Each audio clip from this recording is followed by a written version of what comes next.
Did I love it? Are there words to describe being 21 years old in New York City, literally running in the heels and the shadows of Sarah Jessica Parker and Kristen Davis and the brilliance of Michael Patrick King? We had a secret key to every special bungalow that the city had to offer, every underground, cool. Oh, I thought that was just folklore. Oh, it actually exists and we get to go there because we're shooting a scene there. But it wasn't just that it was such an exciting, I think, cultural moment, because to be a part of a show at a moment when it was really just reaching fever pitch was very exciting. But it also upped the ante of being young and out of college and recognizing that, oh, there is a line of people, like around 50 city blocks, that would kill to take my place. They would do it for free. And if I'm not going to take advantage, full advantage of just soaking in everything I possibly can, then what am I doing here? And so I would go to the table reads and on the fifth floor of Silvercup Studios, and I would just listen to how the directors talked to the actors and how the writers would correspond. And I thought, wow, this is like a masterclass in communication. And then I would go on set and I would sit with all the grips and the gaffs and the ADDs, and I would learn about all how each of them had such a specific job to do. And they executed it to perfection. And it was just very much what time, like when it's okay, great, ready, roll camera, here we go. And then boom, this one does, this one yells that one's quiet on set, and magic happens. How And did so I you know always, at that young age? How did you have the wherewithal to know this is a moment in time? It's special. Pay attention, watch, and learn. oh my gosh. I think because I joined the series, I was there for seasons 3, 4, and 5. Mm. And I actually got my job because I had gone to an audition, sought out the casting director, and said to her, look, I'll work for free. I'll intern for you. I just love the stories that are being told. And if you need help, I'll book extras all day long. And Did you audition as a oh no, character? I just Okay. went because at the time, the Village Voice was our go-to Bible for us young Yeah. folk. And I flipped through the pages of the Village Voice and I saw that there was this audition happening. And I thought there's going to be a casting person there. Let me go meet that person. I always liked the idea of casting. Um, so, as life and luck would have it, she needed an intern. I said, cool, I'll do it. I have a bartending job at night. So, as long as I can leave by 8 o'clock, it's fine. And then 2 weeks after I joined Sex and the City season 3, the casting associate who worked for the casting director moved to LA and there was an opening. And we're in the middle of a season. I don't have a second free to find somebody. So, Lauren, you want it? I'll pay you $500 a week. I was like, this is incredible. So were you casting while the show was going? How far out were you casting? So we were casting the show again. This is 99, 2000, 2001. It was like a 6 month, if I remember correctly. It was like a 6 month shooting. We'd usually do around 20 episodes. We'd shoot 2 episodes at a time. We would shoot those 2 episodes over 2 week periods, and then there would like be a little bit of downtime in between. And it was crazy because, again, by season 3, this was a hit. This was a bona fide hit for HBO. There was a lot of eyeballs and a lot of attention at it. And people would send us their pictures with very little clothing on all the time. I'll never forget, I told my parents that I was so thrilled to show them my first paycheck, and they thought I had entered into the porn industry. And then I was like, no, because they didn't have HBO. And so they didn't know what this was. And It's in the city. That is not right. something you want to No, fly up your parents' flagpole. no. And then I said to them, oh gosh, guys, no, come by the set one day. You'll see. It's so funny. It's a comedy. It's Sarah Jessica. It's great. And they happened to come by on a day that I was casting a butt double for Kim Cattrall. And basically that meant that there were a line of ladies outside my office, and one by one they would come in and drop their drawers, and I had to take a photo of their rear ends. Yeah, after my dad and mom came to visit me at work one day, they were like, we're never coming back. Nope, not a parent's dream for their child. No, No. but look, I think that did I know then just how incredibly, how firmly it would continue to sit in the cultural zeitgeist? No, of course. I don't know. I was a kid and I just thought it was awesome. And I was like, this is amazing. And I looked at Sarah Jessica Parker as our fearless leader. I looked at this group of collaborators and what I deemed to be creative geniuses that were in each and every little pocket of Silvercup Studios. And I was just a smitten young girl trying to literally eat up every moment that I could.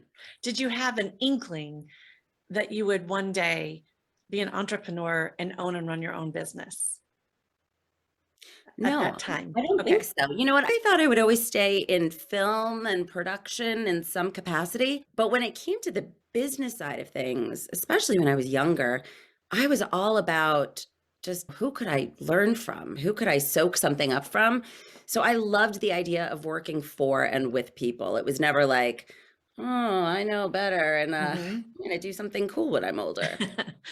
So you moved on from there to help launch CAA, and you were one of a handful of women. What was that experience there that informed you of your current entrepreneurial endeavor? I have a feeling it started giving light to the potential of something for you in the future. Maybe not. No, of course. So I would be doing a major disservice to my incredible colleagues at CAA if I didn't clarify slightly. I was there at the very beginning of Creative Artist Agency's New York office. So I don't know how much actual building I did, but when it is again serendipitous after season 5, we all knew the show was going to last one more season for Sex and the City. I thought, let me look around, see what, kind of jobs are out here.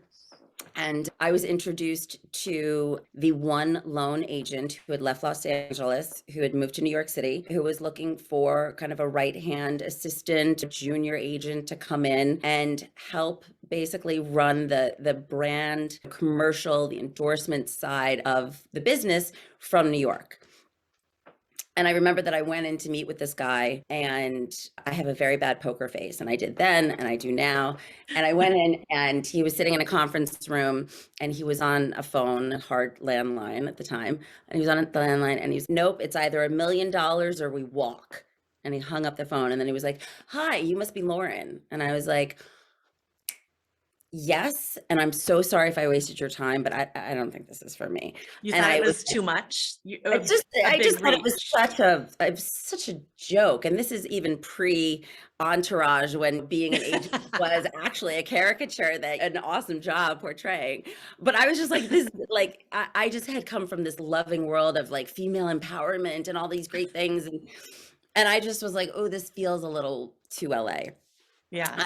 But of course, as life would once again decide to interject where I didn't think it would, I was called by a headhunter who said, look, the person that you met at CA, they want you to come back in. They looked at your resume. They really think you could be great for the job. And I was like, well, I'm painting my apartment right now. And if he's about to get on a plane tonight for 3 weeks, like I can go right now, but I'm in painting clothes. And she said, just go. And so I jumped on the subway covered in paint and I walked into his office and he looked at me and he smiled and he was like, look, like, I get it. He's okay. I get it. Maybe I came off a little snarky. And he goes, but this opportunity in front of you right now, nobody gets this. He was selling me, but he was also just making it clear that it was like, don't be an idiot. It was that, look, you're a young girl, you're bright. Clearly, you have some investment now in the industry, and you'd learned a little bit from Sarah Jessica, who happened to be his client. And look, I can promise you this, whatever you do after CAA, like if you're here for 3 months or 30 years, it'll have been worth your time. Yeah, it's going to open up doors. I want everyone to know what CAA is because it's in our lingo, but it's Creative Artist Agency and it's in Hollywood. That's where it started. And then they were opening this New York office. Funny to think that there wasn't already a New York office because in my mind, that's where everything starts. Again, the great talent agencies of yesteryear were primarily based out of Los Angeles in proximity to the studios and the movie business. And yes, of course, back in the day, William Morris agency had a thriving New York office, but that was primarily dedicated to Broadway. But it wasn't until this particular agent, a guy by the name of Peter, said to the partners at CAA, look, guys, The agency business, maybe for TV, film, whatnot, is here in Los Angeles, great. But in New York, that's where Madison Avenue is. And if we're going to be at the forefront of building brands and opportunities for our clients outside of their core business, I think we need to be there. Yeah. And of course, the leadership at CA was like, yeah, totally get it. And I thankfully didn't just walk away from what turned out to be an incredible 15-year journey. Yes. And that was like a master class in business that really did inform your next move.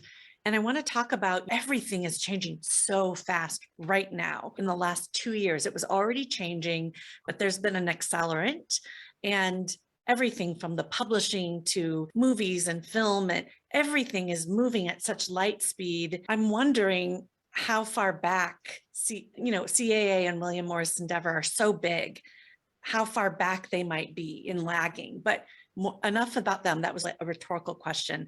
Let's talk about the business model for wilyfoXX, how you're creating strategies for your clients. And I want examples. I don't need names. Names would be fine, but what is it that you are doing? I love it, and I want everyone to know about it. That's so nice to hear. So thank you for that. Look, I think that so many people that have chosen this path of being an entrepreneur would never have made the choice if they knew then what they know now. But laughingly, I say that because, of course, I wouldn't trade it for the world. But I went from an incredibly, again, collaborative environment, and one where I was surrounded by tremendous resources that I was able to utilize on a dime to get things done. I had a business affairs department right there to make sure every contract was closed up within minutes. I had brilliant administrative assistants, and I had teams of people that were working on different client projects with me all the time. I had a mail room that was able to ship stuff and get stuff and do all that. And then welcome to being an entrepreneur. And You you're get like, to do all that by there's yourself. someone out there. Hello, hello. And then there's like a squirrel that looks at you. But it really, again, it built out from this idea that I had thought about it for a while. I had been an agent for, at that point, about a decade. And I found myself becoming more and more excited by and inspired by the rise of the founders world, of these innovators that were truly changing the world. And I found that every kind of, whether it was a company that I was really impressed by, for example, a colleague and I at CA, we were representing Rent the Runway right when they were launching. And those two founders, Jen Hyman and Jenny Fleiss, that's terrible if I'm missaying it. But Jen and Jenny, basically, they were changing the share economy. Something that sounded gross to people 6 months earlier, like, ooh, sharing clothes, that's gross, turned into the most brilliant idea that, frankly, completely revolutionized the entire retail industry and fashion, and how people view ownership versus experience, and what social media and technology had to do with that, because of this desire so many people had to be showing themselves in a new, fresh way every day. So there was the companies like that I was just like, wow, this is completely taking over the share economy. That's fascinating. There was a trio of founders who started a movement in fashion for emerging design that was subsidized by a couple of big brands, which is how I met my now co-founder. And as she was putting together the backing for this movement through her role at American Express, I was representing the founders. And together we realized everything that we both care about is rooted in collaboration. We also both really loved the long-term vision. We both get really excited by the minutia, the granular details that really puts things together. And so after many years of kind of crossing paths and working here and there on projects together, we found ourselves at the CES conference in Las Vegas in the winter of 2016, I think it was. And we said, hey, maybe we should look around and start something that is unique to what we're most inspired by. And that's culture, collaboration, partnerships, intimacy with people. Everything we cared most about is relationship based, and what we valued most were relationships that we had nurtured through our careers. And after a couple of late night drinks and then a couple phone calls the following week of, so do you still think, should we quit? Are we going to have a healthcare plan? What are we going to do here? Like, We got kids to take care of. But ultimately, we said, look, let's give this a whirl. I was ready for a new challenge. I found that if I could represent exactly the kinds of people that I wanted to represent, there would be no limit to the energy and enthusiasm that could go behind that. Versus when you're in more of a corporate culture, obviously it's important to be a very good colleague, and therefore you get pulled into a number of things that you might not be excited by, and then you're not giving your all to. So tell me about wilyfoXX. What are your services? What have you done? What do you want to do in the future? That's three things. So let's start by just what is it that you guys offer to your clients? So when we started wilyfoXX in 2017, we opened our doors as a multidisciplinary consulting advisory, which is a mouthful. Basically, all that means is that we had areas of expertise across all different verticals of business, from PR and communications to marketing to digital to business development, everything with kind of the overlying halo of strategy, thought leadership, so on and so forth. So at the time, and now I think many people were starting similar type consultancies and agencies where you didn't have to pick a lane. To us, it didn't feel modern to say we are just PR, when frankly I knew nothing about PR. My partner was brilliant and had worked in PR in fashion and couture for 20 years, but I didn't really know anything about that. But I knew a lot about deal making and partnerships and building businesses and the marriage of brand and talent and philanthropy. So we basically said, okay, you know what, like, we're not gonna pick a lane. We have expertise. What can we do though to make sure that when we do have these clients, that we can build teams around them to service them? Because of course there is a very clear limit to our areas of expertise. And so we loved the idea of bringing in, again, collectives of people across different niche areas of the business, whether it's someone that is incredibly talented in content creation, whether it's groups of people that are really brilliant at a particular style of communication, whether it's getting in a way that we didn't. So we started out, WPP was our very first client. And within the WPP world, we were immediately deployed throughout the different agencies to basically be big thinkers. And it was funny because I want to say, like, first of all, what is WPP? WPP is a conglomerate that owns a number of advertising agencies, media buying agencies. It's one of the biggies. A lot of people know of them through J. Walter Thompson, which they own, and Ogilvy and things like that. So in the advertising world and the media buying world, WPP is just known as, look, they're fantastic at what they do, but they have a bit of an old school mentality.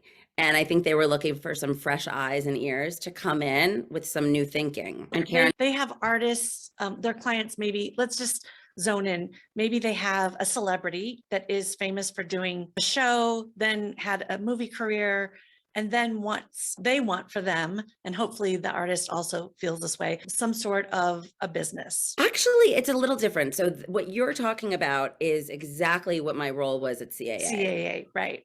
This WPP owns advertising agency, PR firms. They are the parent company to Group M. And again, a number of these kind of within the ad and media world names, Hill and Knowlton, that have been around for decades and decades. So what these companies do is they represent brands, and they're literally creating the advertising campaigns. They're the ones that are sitting back and saying, okay, I got to sell this, and we need to find consumers, and how are we going to change some behaviors? And what is wilyfoXX partnering with them? What is it that you deliver to them? So I'll explain it by example, because I know you said you wanted specifics. So within probably the first month of us being deployed throughout the different agencies at WPP, we sat down and we were asked to join a meeting with an Americana legacy denim brand by the name of Lee Denim. And Lee was about to turn 130 years old. And Lee was finding that a certain competitor was eating their lunch at every opportunity and didn't really know how to break out of the rut that they had gotten in. It was, for many of us, they were known more for their SNL skit than for the mom jeans skit than they were for I mean, I fashion. wore them in like elementary school. It was amazing. It's funny because I didn't even realize it, but this is a Lee denim shirt. Like I wear them all the time. I love them. But what they did was they came to us with a very small problem initially. It was, we want to do something at New York Fashion Week. We want to do something, maybe like an editor event or a luncheon. And Karen and I looked at each other and they told us their budget, and it was a significant budget. And we were like, no, there is no way, because look, for to do anything at a place where you're not necessarily invited to, it has to be really, you have to be doing something that is making a little bit of an impact on the industry itself. You can't just want to glean off of what they're doing. And for New York Fashion Week, there's so much noise and so much clutter, and brands think it's just the greatest place to play. But frankly, most people are tuning out. So we said to them, give us a week. This was just after Thanksgiving. We said, give us a week. We'll come back to you before Christmas. And we want to present an actual strategy across collaborations, partnerships, designers, philanthropy, scholarships. And we can literally take this budget that you were thinking about spending on a lunch and get a good 6 to 8 months out of it of real impactful work. And that, without us really knowing it, became something that we are now to this day so passionate about, which is taking a brand, whether it's one that has what we love, Americana brands with legacy and heritage that have been built but need to evolve, taking it and finding a way for them to refine their rightful place in this cultural world, and making sure that they're using or understanding the tactics that are needed to speak to a completely different generation of consumers. I love this. You're like a life injector. Like we should put that on our website. Sure. Yeah. You're going along, 100 years pass, and oh gosh, the world is changing. Our internal people are not changing with the world as quickly as they should. Who do we call? wilyfoXX. Right. I love that. And I think that is in its purest form, the highest praise that we could get is if we are brought in, and together, my partner Karen and I, we build a team that basically is going to just take this brand that everybody feels a little stagnant, and the teams that are all over the country are a little bit like, it's a 9 to 5, I'm punching in, punching out. And it actually becomes, what do you guys want to do? What excites you? And then making sure that we provide areas of bandwidth and expertise and resources to bring that to life, like you said. So I think that was a really interesting kind of first client for us to sink our teeth into, because it was very clear that both Karen and I absolutely love this idea of working with companies in a modern and fresh way. But on the flip side, the companies that are starting now tend to be so focused on being a futurist that they forget that there are reasons why certain companies have lasted for 100 and 135 years. And let's actually go back and utilize some of the tried and true cultures of these successful companies and apply them where they make sense, so that we can build a sustainable company together. You're at this perfect point of being able to pull the past up to the new people, the new regime, and push the old regime into the future. So you're right there on that pivot point, which is really, this is a little bit different than what I know of you, and I love it. It's very exciting. Okay, so what about co-founding, owning, and running your own business after working for other companies forever? What has surprised you on the positive side? And of course, what has surprised you on the not so positive side? Got it. Great questions. Okay, let's start on the positive side. Let's always think positively. What has surprised me? It's funny. I want to say it was maybe like 6 or 8 months after Karen and I had officially launched the company, and we had put our roots down in Lower Manhattan and opened our office doors, and we had a great team with us. And we were finding that business was coming to us at a more of a rapid pace than we had anticipated. And it was exactly the kind of business that we were most excited by. And I remember, again, at that like 6-month mark, there was a full week where I would wake up in the middle of the night and I couldn't wait to get out of bed. I couldn't wait for it to be the morning so that I could literally stop off, get my cup of coffee at Gregory's, and then get to the office and sit with Karen and keep talking about what we're doing. And it kept happening that whole week. It was so weird. And now and again, it still absolutely happens. But I was so surprised that that's not just a feeling for kind of like your younger self when you're bright eyed and bushy tailed and you're just out of school and you're like, this is really exciting. It was a newfound kind of excitement. I remember randomly reading an article 15 years ago about Jennifer Aniston, and it was at like a low point post Brad breakup, and everybody thought she was this like depressed woman. And she's like, sometimes I just lay in bed and I can't wait for it to be the morning because I'm like, oh my gosh, I can't wait to get my cup of coffee and see what script I'm going to read today. And that always stayed with me, that people are motivated by other things outside of maybe just like your personal life. And what has absolutely been so surprising is that feeling. And each time it comes back, I'd say to Karen the next day, like, we're on the right path with what we're doing with this one over here, because I couldn't sleep again. I just wanted to talk to you. I have that feeling right now, and it's mind blowing. It's so exciting. And it just lets you know that there's always potential for the future to have something just wonderful happening. And it isn't relegated just to youth or 20s or whatever. Okay. So now what has surprised you? The realities. The reality. I mentioned it earlier because it's something that I still maybe struggle with slightly, which is the lack of kind of immediate bandwidth when putting together projects, executing on things. I was really fortunate, as was my co-founder, to always have groups of people around us to help us do the best job possible. And again, when you're in the process of running your own business and every dollar counts and every body that is hired to help you has a very specific role, and you don't want to distract them from what they're supposed to do by asking them, oh, can you come help me do this? It's a heavy load, and it just requires tremendous organizational skills, which I continue to strive to have. I check out your kind of techie recommendations and what everybody else uses, and that's very helpful. But I think that it's hard. It's hard to feel like sometimes you have to do so much by yourself when you know that if you just had a little bit of help on something, you could go so much farther. Mm-hmm. You had the luxury of in-house help.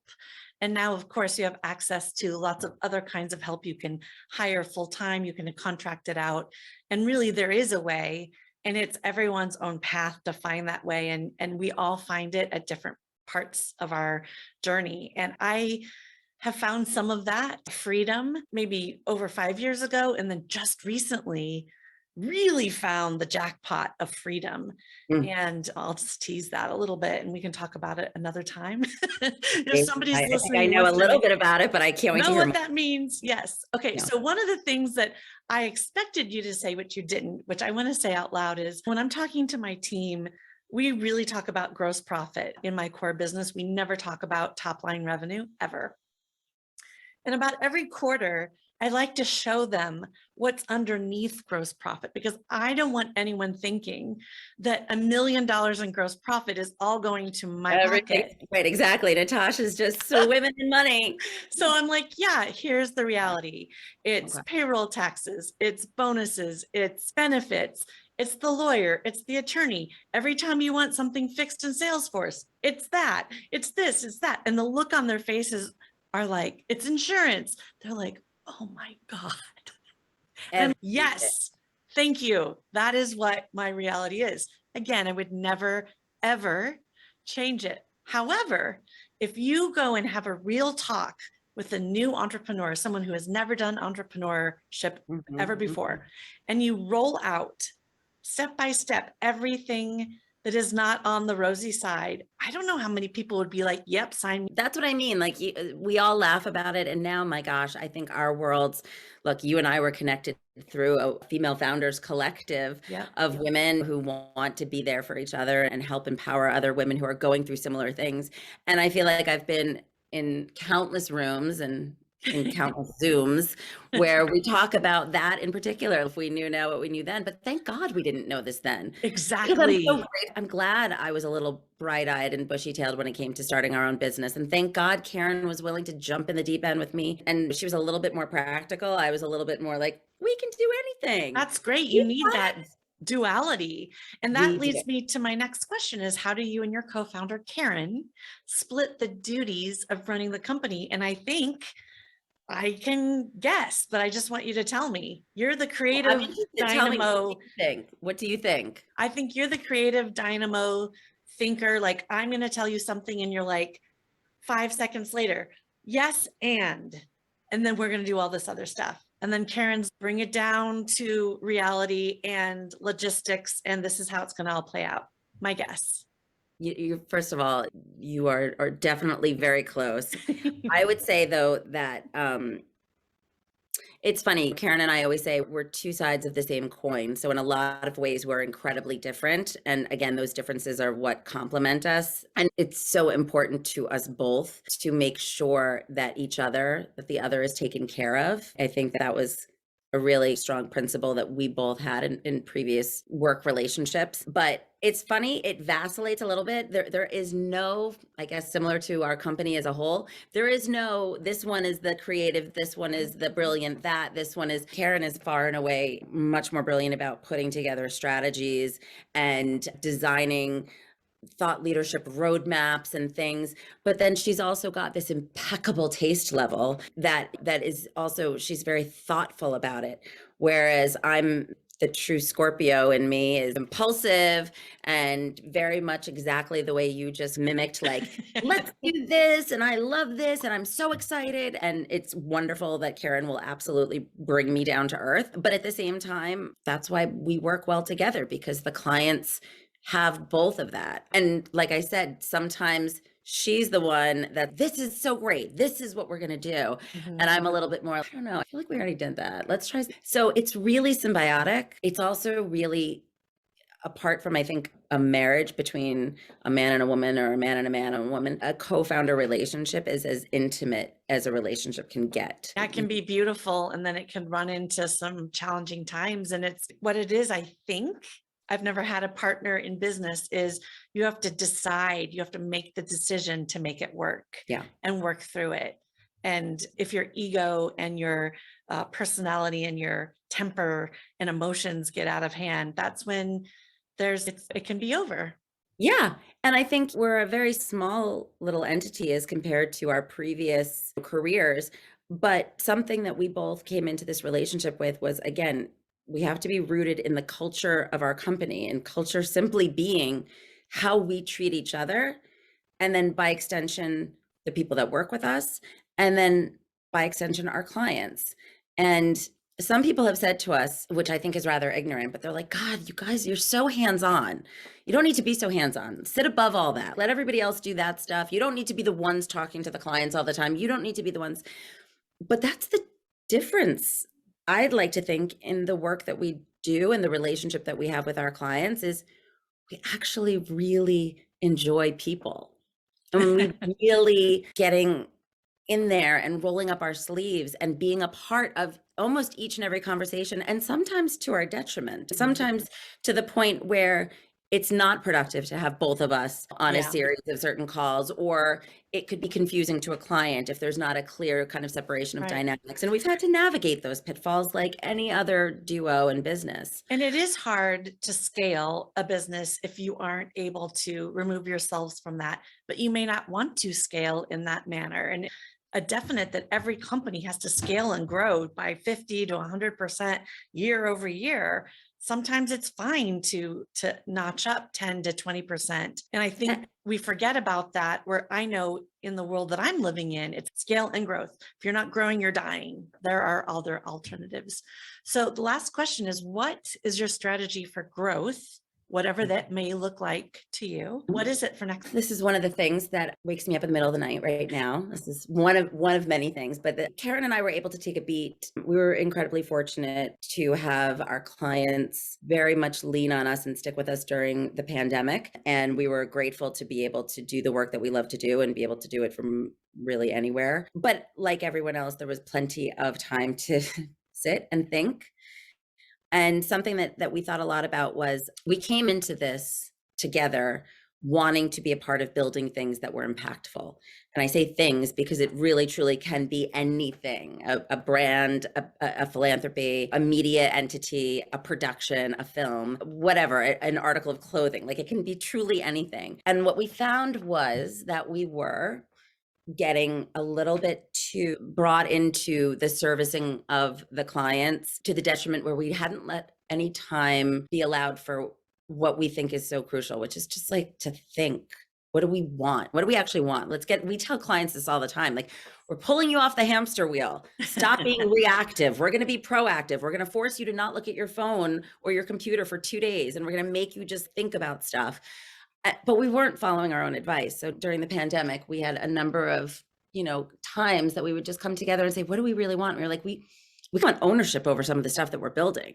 We love the servicing side of the business. We actually really love it. But I'll be darned, there are a lot of really brilliant entities that are being created that we are thankful to be somewhat on the ground floor in and offering advice and expertise where we can. But we also recognize that if we had some capital to invest and opportunities to create deeper inroads where there was an equity play in some of these brands and companies and things like that, that was really the right move for us. And so we've been incredibly lucky to partner with a business leader who has run what we've always deemed to be the most, not only one of the most respected and admired M&A advisories, and as we always call him, just like our financial, he's a financial architect in how he views putting people and relationships and capital together to make magic. But he's also, man, he's a good guy. And we were having a very casual Zoom about one thing in particular we wanted to bring to him. And it evolved into wilyfoXX has their hands in so many things that are so modern and relevant, especially on the entertainment side, on the music side, on the media side, whereas some of the deals that this particular M&A was focused on had been very much in kind of consumer retail. And while the deals were absolutely massively significant, they tended to play in beauty, consumer retail, things like that. We had the opportunity to come in and actually say, yeah, what about this? What about this?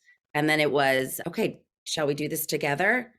And when the answer was yes, then the next question was, and it will be 50-50. And the answer was yes. Wow. Off to the races we go. That's more than a piece of equity. That's and that's not necessarily the equity that we'll take in each and every sure. In the companies that we build, but the work that we do together with this firm, our two firms hand in hand, just because they've been around doing this side of the business for 30 years, and just because though we happen to have certain access that is appealing, it doesn't matter that he's a gentleman that, is sitting up in the beautiful office on Madison Avenue, and we're the crazy girls running around downtown. It's 50-50. And as female founders and as a female-led and owned business, to be able to say that we have a partnership that is truly 50-50 in a field that is so full of kind of old school, it's a bit of a male-dominated industry, to say the least, makes us feel really good about what's to come. Okay, so amazing. And just to put out there as well for people listening, I learned a few years ago that when businesses hit the 5 or 6 or 7 million mark, it's hard for them to grow past that without a strategic partnership. And you really nailed it on the head, and that you weren't taking equity before. It's not a huge surprise, but it does seem to be the new regime. It seems to be the new way. And so as an entrepreneur who likes all the shiny objects, and I'm like, I'll start this company and I'll start this division and well, I'll acquire this. And now I'm thinking, I don't need to start or acquire, but I can invest and have a piece of that so that it's not all my responsibility. And I do have to say, Natasha, you are such a champion for entrepreneurs. And just in this amount of time that I've known you and been watching your personal journey, it's really inspiring. So thank you for what you're doing, and thank you for what you're putting out in the world.